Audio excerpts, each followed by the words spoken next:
खैबर के लोग कहा करते थे कि हमारा एक मरहब 1000 आदमियों के बराबर है, और कहा जाता है इस दिन मरहब ने सर से लेकर पांव तक स्टील का आर्मर पहना हुआ था।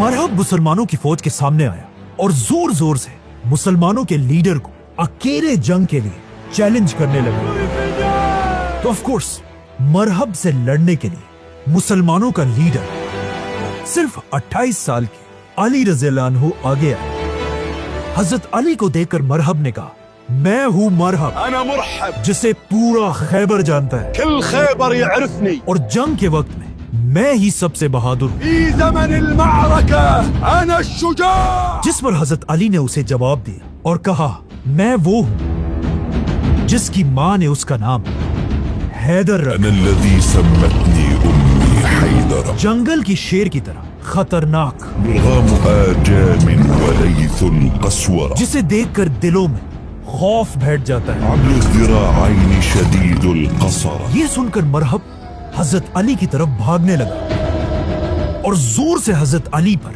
अपनी तलवार से हमला किया, लेकिन हजरत अली साइड पर हुए और फिर अपनी तलवार जुल्फिकार के एक ही वार में मरहब के सर पर इतना जोर से मारा कि हजरत अली की तलवार उसके स्टील के हेलमेट को तोड़कर उसके सर पर लगी और खैबर का चैंपियन मरहब पूरे खैबर के सामने गिर गया।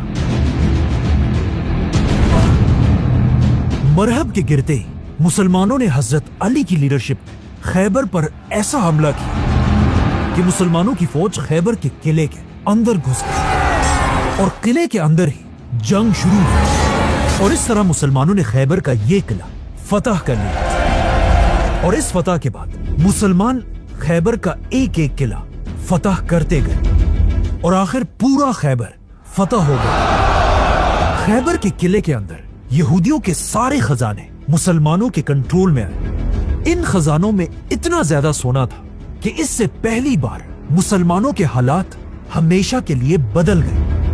आप सल्लल्लाहु अलैहि वसल्लम ने ये सारा सोना मुसलमानों में डिवाइड कर दिया और आप सल्लल्लाहु अलैहि वसल्लम ने खैबर की बड़ी बड़ी जमीनें जो खजूर के दरख्तों से भरी हुई थी मुसलमानों में बांट दी। और इसी खैबर को फतह करने के बाद पहली बार मदीना एक प्रॉपर और मजबूत स्टेट बनने लगी और मुसलमानों के हालात इतने बदले कि हजरत उमर फरमाते हैं कि हिजरत से लेकर खैबर की फतह तक मैंने कभी पेट भरकर खाना नहीं खाया था। मतलब खैबर की फतह के बाद मुसलमानों के हालात बिल्कुल बदल चुके थे।